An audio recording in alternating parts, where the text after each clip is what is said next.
When I first read The Art of the Good Life by Rolf Dobelli, I had the same reaction that I have with many books. I thought the ideas were interesting. I highlighted a few pages and I convinced myself that I understood the lessons. But over time, I realized that understanding a lesson and experiencing a lesson are two completely different things. You can read a chapter 10 times and still not truly understand it. Then life puts you in a situation where that lesson suddenly becomes real, and only then do you realize what the author was actually trying to say. As an immigrant living in Finland, I have experienced this many times. Moving to a new country, trying to build a career from scratch, leaving a PhD program, finding work as a developer, dealing with layoffs, changing roles, and adapting to a completely different culture taught me lessons that no book alone could teach. Today I want to talk about 3 chapters from The Art of the Good Life that made much more sense after I lived through them. The first lesson comes from the very first chapter of the book, of course, which talks about mental accounting. The basic idea is simple. Human beings naturally create different mental buckets for things, even when they technically belong to the same category. We do this with money all the time. Someone might spend a bonus more freely than their salary, even though both amounts are exactly the same money.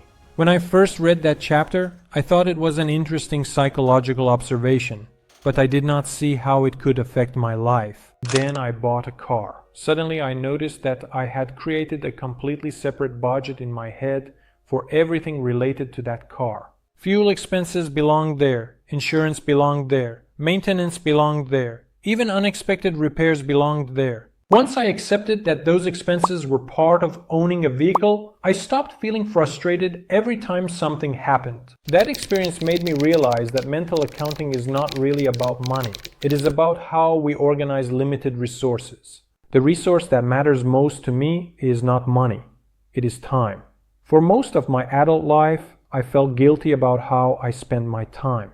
If I spent an evening with my family, I often felt that I should be making progress on a personal project. If I dedicated time to learning new skills or reading technical material, I felt that I was neglecting other goals that mattered to me. Even when I worked on my YouTube channel, there was usually a voice in the back of my mind telling me that I should be resting instead and recovering from a busy week at work. No matter what I chose, there was always a feeling that I was neglecting something else. The problem became even worse after moving to Finland, because I was constantly trying to improve my situation. As a newcomer, it felt like every area of my life needed attention at the same time. My English needed improvement, my technical skills needed updating, and I was trying to establish myself professionally in a completely new environment. On top of that, I wanted to create a stable life for my family, explore side projects, and continue learning new technologies. No matter how much progress I made, there always seemed to be another goal waiting around the corner. Eventually, I started applying mental accounting to my schedule. Instead of viewing all my free time as one giant pool, I started thinking about it in categories. Some time was reserved for family, some time was reserved for learning, some time was reserved for side projects. Some time was reserved for doing absolutely nothing. The interesting thing was that this removed a lot of unnecessary guilt from my life. For example, if my family needed more attention during a particular week, I stopped feeling that I was failing at everything else. Instead, I consciously borrowed time from relaxation or entertainment. That was a deliberate decision rather than an emotional reaction. It sounds like a small change, but it completely changed how I viewed productivity. Instead of trying to maximize every area of my life simultaneously, I accepted that different periods required different priorities. The second lesson comes from chapter 6 here, where Double talks about the idea that many good outcomes happen simply because you avoid doing stupid things. Most people focus on what they should do. Very few people focus on what they should avoid doing. This lesson became extremely important when I started my first job in Finland. My background was unusual. I had studied electrical engineering and biomedical engineering. I had worked as a web developer. I had worked with machine learning and data science, and then I moved to Finland to pursue a PhD. After 1 year, I left academia. I started looking for a position as a developer. My career path looked confusing even to me. When companies looked at my CV, they often saw somebody who could not decide what he wanted. Researchers thought I was too focused on industry. Companies sometimes thought I was too focused on research. I felt like I was constantly living between two different worlds. When I finally received my first software development job in Finland, I felt enormous pressure to prove myself. I wanted to impress everybody. I wanted to demonstrate that hiring me had been the right decision. I wanted to contribute immediately. But over time, I realized that this desire to impress people can actually become dangerous. When you are new, especially during a probation period, the goal is not to become the company's superhero.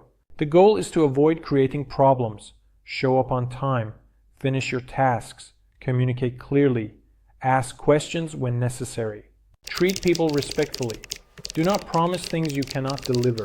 Most of the time, that is enough. As engineers, we often believe success comes from doing extraordinary things. In reality, many successful careers are built simply by avoiding major mistakes repeatedly over long periods. The same lesson helped me when I left my PhD program. I had moved to Finland specifically for that opportunity. I enjoyed research, publishing papers, and learning new things. However, I slowly realized that I enjoyed building software much more than writing academic papers. Most of my work involved developing a web platform, and that practical engineering work excited me far more than the theoretical side of research. At the same time, funding uncertainty created additional pressure, because continuing the project depended on securing future resources. Leaving the PhD felt risky, but sometimes avoiding the wrong path is more important than finding the perfect path. Looking back, leaving academia was probably one of the best decisions I made. Not because academia is bad, but because it was not aligned with the life I wanted. The third lesson in this video comes from chapter 8, which warns against using emotions as a navigation system. This chapter hit me particularly hard because moving to another country is an emotional experience. People often talk about immigration as if it were simply a logistical challenge. They discuss visas, jobs, salaries, and housing. What they rarely discuss is the emotional side. There were many days when I felt completely lost. There were days when I questioned whether moving to Finland had been the right decision. There were days when I missed home. There were days when I felt frustrated because my English was not good enough. There were days when I felt isolated because I had no professional network. And there were many days when I received rejection emails from companies. The natural reaction in those moments is to believe your emotions. If you feel disappointed, you start believing that you are a disappointment. If you feel lost, you start believing that you are lost. If you feel like a failure, you start believing that you are actually failing. But emotions are not facts.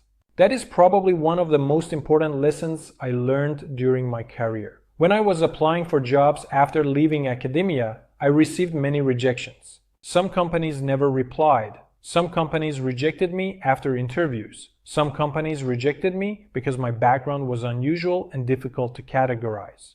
Every rejection created a temporary emotional reaction. The mistake would have been using that emotion as evidence. Instead, I learned to separate the feeling from reality. Feeling disappointed did not mean I was incapable. Being unsure of myself did not mean I was heading down the wrong path. Feeling scared did not mean the future would be bad. It simply meant I was experiencing normal human emotions. The same principle applies even today. Whenever layoffs happen in the technology industry, uncertainty spreads everywhere. People start worrying about the future. They start imagining worst-case scenarios. They assume that one difficult month means their entire career is collapsing. I have experienced those emotions myself, but over time, I learned that emotions often exaggerate reality. The emotion deserves acknowledgement, but it should not control the decision.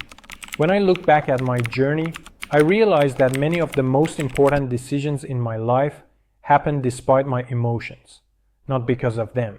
If I had followed my emotions, I might have stayed in a PhD program that was not right for me. If I had followed my emotions, I might have stopped applying for jobs after repeated rejections. If I had followed my emotions, I probably would not have transitioned into software development and later into data engineering. That is why I think The Art of the Good Life is such an interesting book. The lessons themselves are simple. Most of them sound obvious when you read them. But life has a way of teaching those lessons again under real pressure. Mental accounting taught me how to manage my time and attention more effectively. Avoiding mistakes taught me that success is often less about brilliance and more about consistency. And separating emotions from decisions taught me how to survive uncertainty without letting it define me. Maybe that is the real value of books like this. They do not give you new information, they give you a framework for understanding experiences that you have not had yet. Then one day, life puts you in a difficult situation, and suddenly a chapter you barely remembered becomes the most important lesson in the book.